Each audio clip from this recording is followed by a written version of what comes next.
In our last video, we had a look at the laws of exponents, and we had a look at multiplying and dividing a number of expressions. This video is going to focus on adding and subtraction, or specifically when we are dealing with addition and subtraction within our numerators or denominators. But before we get into that, let's just quickly refresh our brains. If we multiply the bases, we add the exponents. So 6 plus 3 is equal to 9. If we divide the bases, and remember they need to be the same bases, so base b, then we subtract the exponents, so 10 minus 7 is 3.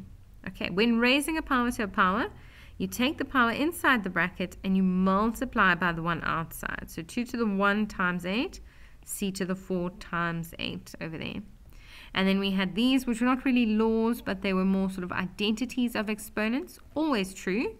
Anything to the power of 0 is equal to 1, and when we have a negative exponent, we can rewrite that by moving it to the other side of the fraction. So if it's in the numerator, we move it to the denominator, it becomes a positive exponent. Or if it were in the denominator, we could have moved it up, and it would have changed its sign there. Okay, so those are the laws. Let's have a look at these two examples. First of all, before we tackle either of them, let's spot the difference.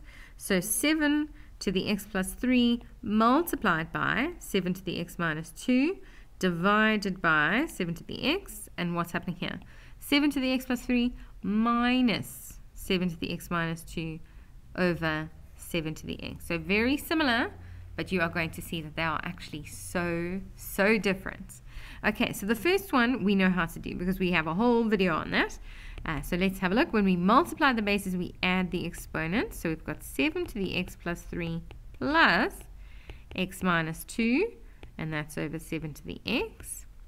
Okay, so this is going to be 7 to the 2x plus 1 over 7 to the x.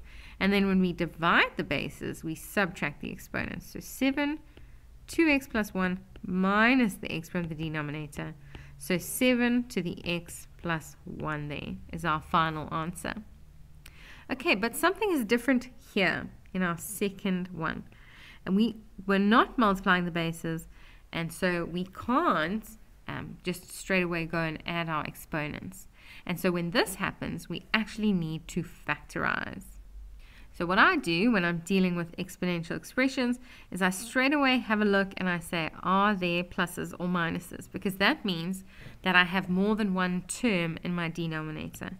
Now I know some students like to say, well, we can cancel a 7 to the x, but we can't for so many reasons. The first one being that there are too many terms here.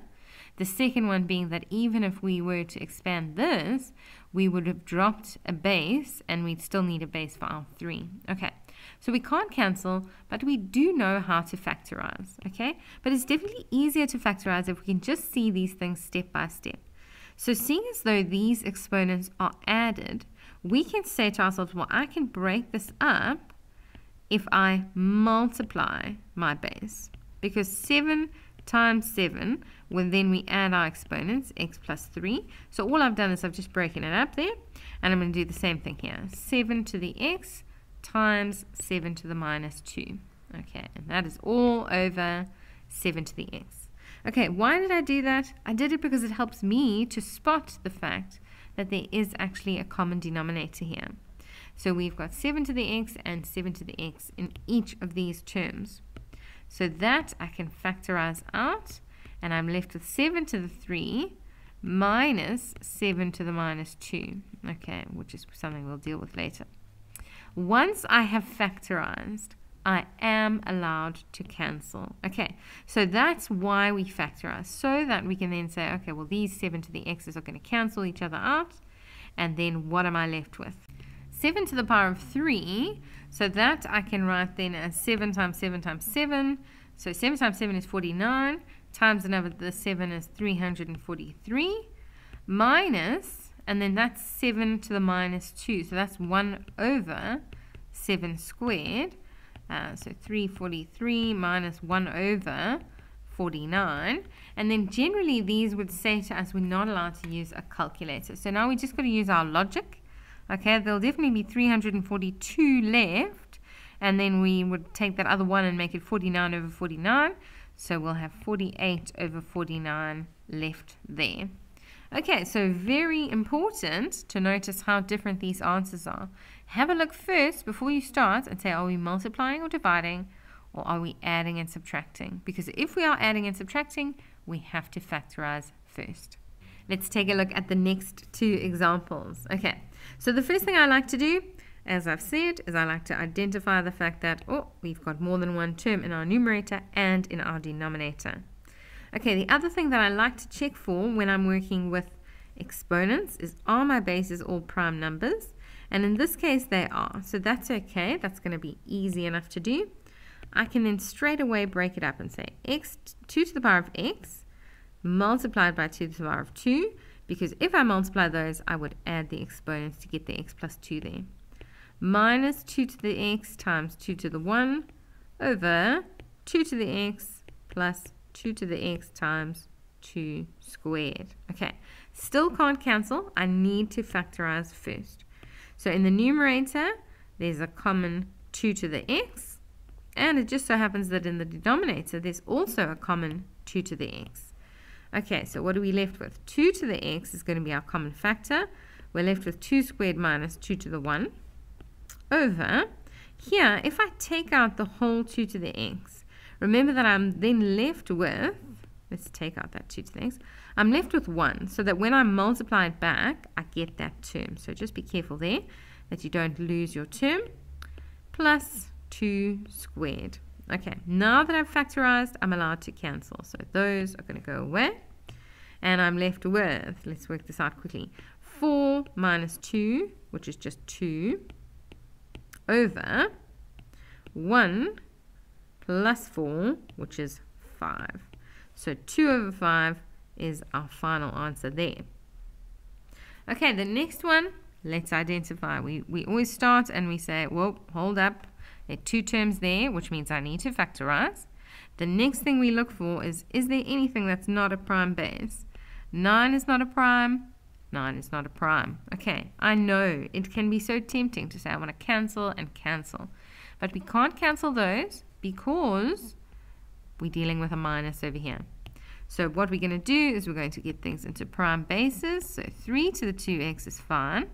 Minus 9, we can write that as 3 squared. Okay, and we're going to do the same thing here, 3 squared. Alright, so that then becomes 3 to the 2x minus 3 to the 2x minus 2 over 3 to the 2x minus 2. Okay, now it's helpful for me to break it up. So 3 to the 2x minus 3 to the 2x times 3 to the minus 2 over 3 to the 2x times 3 to the minus 2. Okay, now I can see I've got a common factor here and here. Okay, remember when you take out the whole common factor, you are left with 1 inside the bracket. Okay, and in the second term there, minus 3 to the minus 2, so that's 1 over 3 squared. So let's do that.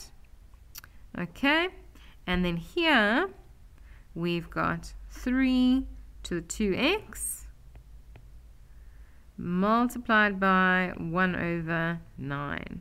Okay, so those 3 to the 2x's can cancel each other out, which is so great. And then I'm left with, let's get some more space up here. So 1 minus 1/9 is 8 over 9. And we're going to divide that by, I'm just going to rewrite this fraction as a division, because now we're getting into fractions. I'm going to divide that by 1 over 9. Okay, remember that we can tip and times, so 8 over 9 multiplied by 9 over 1. And then those nicely cancel each other out there. And so we're left with 8 over 1, which is just 8. Okay, so I was allowed to cancel here because I don't have any pluses or minuses, so I'm simply going with one term in each fraction, and it's nice and straightforward. Okay, so now I think we are experts at getting prime bases, breaking things up, and then finding a common factor. Let's see if we can do some other factorizing. So question 5 here, 4 to the x minus 1 and 2 to the x plus 1. Okay, so straight away, what do we notice? More than one term, more than one term. I also notice here that 4 to the x, we can rewrite that. So that is actually just 2 to the 2x. Alright, now if you look at this, what you should notice is that there's no base 2 here, there's no x in the exponent, and so that means I'm not going to be able to find a common denominator, neither in my numerator nor in my denominator. And so now I need to go and think a little bit differently, okay? I can see here that this is 2 to the x squared. It might even be easier for some of you to actually just look at this 4 to the x and say, what times itself will give me 4, and that'll be 2. So basically, what I'm saying is if we look at it like this, and we say this is 2 to the x squared, okay, and you can check me, because 2 times x is definitely 2x. Okay, so if we've got a square there, and this here is 1 squared, then do you see that this is actually just the difference of squares? So 2 to the x plus 1. Okay, how do we factorize difference of squares? 2 to the x plus 1, 2 to the x minus 1. Okay, and then the fact that I cannot factorize here at the denominator is not really a problem, because that whole bracket can cancel with that whole bracket there. And so then I'm left with 2 to the x minus 1 as my final answer there. Alright, so not always common factor. Sometimes they slip in a difference of squares, and the best way to get good at that is to practice, practice, practice them. Okay, let's have a look at one final example here. 9 to the x plus 3 to the x minus 2 over 3 to the x plus 2. Okay, so this I'm going to straight away say I'm seeing pluses and minuses. Okay, so I have to factorize. The other thing is 9 is not a prime, so let's try and do that. Let's get that to be 3 squared, okay, plus 3 to the x minus 2 over 3 to the x plus 2. Okay, now most of you are going to be sitting there and you're able to say, I can see there are 1, 2, 3 terms, which means this must be a trinomial. Okay, and if you can spot that, good job. Okay, there's not going to be a common factor because there's no x here and there's no x here, so that's also a hint for us. Okay, but if this looks like a tricky trinomial for you to do, then what I encourage you to do is do a little thing called substitution. Okay, so what we can do is we can say, I am actually familiar with just a plain old trinomial. I'm good at those. Okay, so let's let 3 to the x equal k or any other letter, and this is going to help me to solve here. So that means this 3 to the 2x is actually just going to be k squared plus k minus 2 over k plus 2. Okay, now this is a trinomial I can easily solve here. Factors of 2 are 2 times 1, and can I use those to make a positive k? I definitely can. Alright, so we've got k and k over k plus 2. The factors here were 2 and 1, and how can I use them to make this plus 1 in the middle? Well, I'm going to say plus 2 minus 1, and then I do a final check. A positive times a negative is a negative, and 2 times 1 is 2.